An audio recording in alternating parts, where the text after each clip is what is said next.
Hello everyone, my name's Sam and this is Explain running on Linux. And today we're here in Zurich looking at the wonderful FlightFactor 777-300ER, and I want to quickly talk about some of the challenges I had getting this aircraft running in Linux, because it wasn't exactly plain sailing. Now, to be clear, this aircraft is built for Linux and works perfectly once you have it up and running, but there can be some issues with that. And so in this video, I briefly want to show you what I ran into, how to work around it, and at the end I'll share a handy utility that just makes it a little bit easier to get going. So let's jump in. Now, like many aircraft for X-Plane, the FlightFactor 777 is designed to be run on Linux, evidently, because here it is in the sim on Linux right now. However, for certain situations, and I seem to be in the unlucky cohort of people in that situation, this aircraft appears not to want to load if you just run X-Plane as you would normally. So let me demonstrate.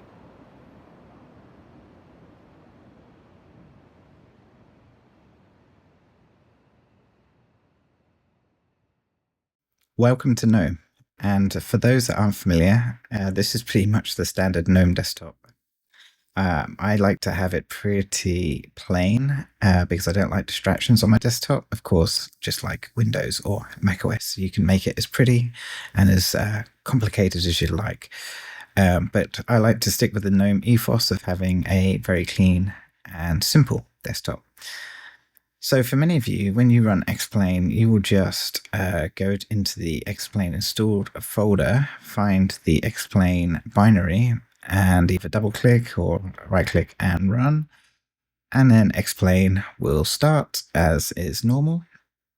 And then you'll start a new flight. So you'll select your aircraft, the Boeing 777-300ER in this case, and we're going to load back into Zurich. And then you'll start the flight, and you don't worry about the joystick alerts there. And things will load progressively. The aircraft will load here, and then things will get rather stuck. So for the most part, this will just load as normal. X-Plane will start loading scenery in once the aircraft is loaded. And then it will proceed to show the FlightFactor 777 interstitial screen, which normally would let you sort of set up the plane for your specific flight, which should come up in a second once we've finished loading in the Zurich scenery. There we go.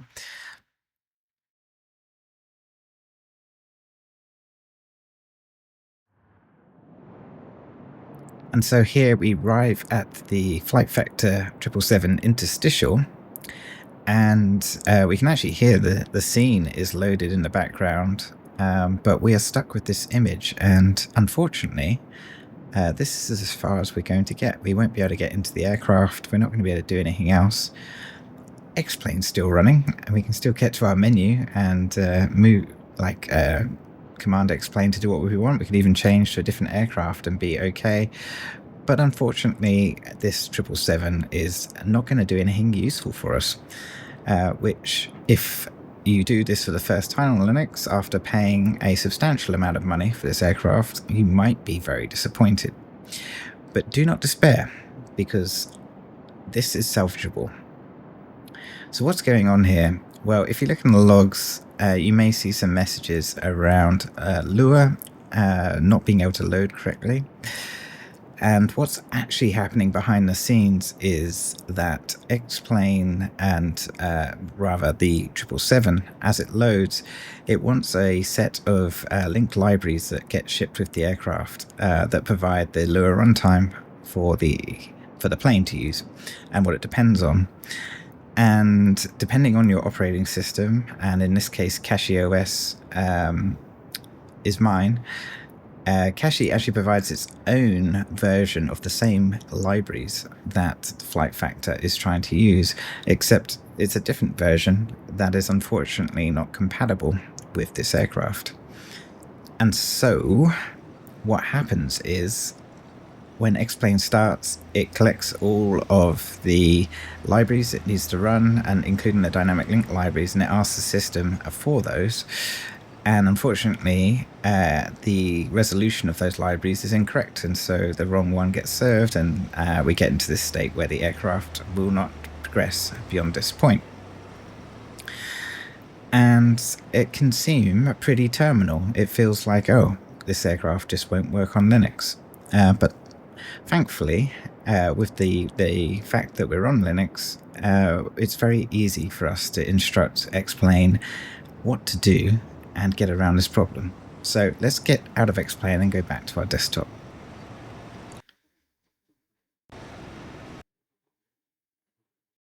Okay, welcome back to the GNOME desktop. Now, to understand what's happening, let's first take a look at the FlightFactor 777 aircraft file system, and I will identify for you the issue that is causing this aircraft to stall on loading on my Linux environment. So here you can see the FlightFactor 777-200ER folder within my aircraft folder in the Xplane install directory. There are a lot of resources that come with this aircraft, but the ones that are causing trouble are actually within the modules folder here. And then we need to look at our C++ libraries, which is here. And then finally, it's in the STSFFF aircraft performance Lua bundle. And here we can see a bunch of static objects and DLLs which this aircraft needs in order to operate. Now, a dynamic link library is basically a package of compiled code that gets linked at runtime by whatever system needs to use it. And that linking process is automatically executed by the OS as the application runs, in this case Xplane, which then invokes the 777 source code, which then requests that a link library is included. And in the case of Linux, the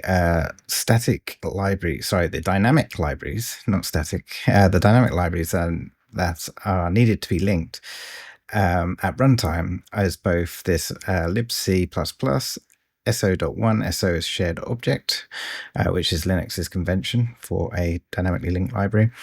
And the second one is this libc++ ABI .so.1 as well. So these files, for whatever reason, aren't being located by the linker when the 777 is being loaded, and that's what's causing the issue where the aircraft just hangs as it loads. Now, I won't go into too much detail here about dynamic link libraries and alternative paths that FlightFactor could take.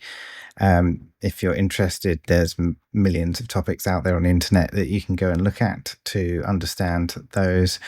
But what is important is that they're dynamic, and in the situation we find ourselves in, that actually means that we can recover from it, because it is possible to instruct the linker at runtime to look in a different location for whatever it's looking for. And in fact, we can be very explicit and tell the linker precisely where these files are and how they should be loaded at runtime whilst Xplane is running. So let's take a look at that, and we're going to leave our files folder behind and switch over to the console. Okay, here is the console, or the terminal, or I guess the command prompt if you're more familiar in Windows. This might seem scary to folks that aren't used to looking at this, particularly if you're used to operating in a graphical user interface. But actually, on Linux, I spend more time here than anywhere else.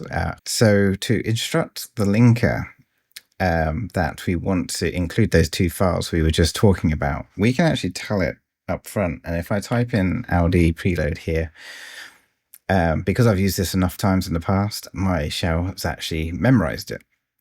And so what's going on with this ginormous line of instructions? What we're saying here is we want to tell the linker to preload. So that's the first part. This is just a variable that gets set to the environment, and we're setting into this variable two paths. But as explain starts, the link is actually going to look for this environment variable and read out of it whatever we put into it. So the assignment here is that equals, and then we have two paths. The first path, if I can just highlight them, is the first link library we looked at, or was it the second actually as we were looking at it, but it's libc++ abi.so.1. So that's basically a direct reference to that library that we were just looking at within the FlightFactor folder. And then we have a colon, and that means we're going to add another path after the first one. So that's just the separator between the paths. And then we, from that, include the libc++.so.1. So that's the other shared library. And with both of those added to the linker environment variable here, we then go on and execute explain using the standard explain command. And so with these two linker instructions being executed at the same time as explain is running here, explain now knows that if it needs either of these two files, it knows exactly where to get it.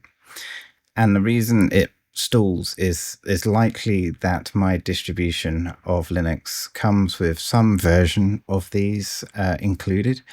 I don't know exactly where they are. I could go and find out, but for the purpose of this video, there's a collision basically between my operating system and what explain is trying to do here. And so by instructing the linker directly which files to load, we can get around that collision and get past the conflict. So as you can imagine, this is quite a lot of text to remember and to put in front of your explain command. And so to make life easier, I've actually created a simple script. So I'll just remove all of this, which is a script called FF_LD with .sh, which is basically just a prefix. And then you just run explain after it. So what's going on in this shell script? Well, we can take a look, and I'll use my favorite text editor, which is Vim. And so here in Vim, you can see what's going on. And hopefully, as you can see, it's pretty straightforward. We assign the bundle path into a variable called bundle within the shell script, and that just saves us having to write this out repeatedly. And then we use the same command as before. We do ld preload, which is the linker preload environment variable, and then we include the bundle path and the first shared library, and then the bundle path again and the second shared library, making sure making sure we have the colon in between to separate the paths. And then we do an exec and then a $@ and this is just some synaptic sugar that basically says then execute whatever gets passed in after this script as arguments. So the explain command that was after it would be passed in, and if there are any additional command line arguments or flags that get included, those will also go. So the $@ basically takes everything that comes after the first prompt on the command line, and that means that any other flags you want will get passed through into explain as well. And that's really it. With this shell script, we can then go ahead and run explain, knowing that our libraries are now being included in the linker search path. And as you will see, we will now be able to start a flight with the FlightFactor 777. So let's go ahead and try this. Hey there, Future Sam here, just in the editing suite. While explain loads in the background, I just wanted to add that the $@ sign in the FFLD with a script actually allows the script to be used with Steam. So if you have Explain in Steam, you can actually use this script as the prefix and use the script as the target for the explain run command, and then just add the I think it's %sign command %sign to ensure that explain gets passed in. Wiring up Steam beyond the scope of this video, but if you want to know more, then give a comment below and I'll see what I can do. Okay, back to the show.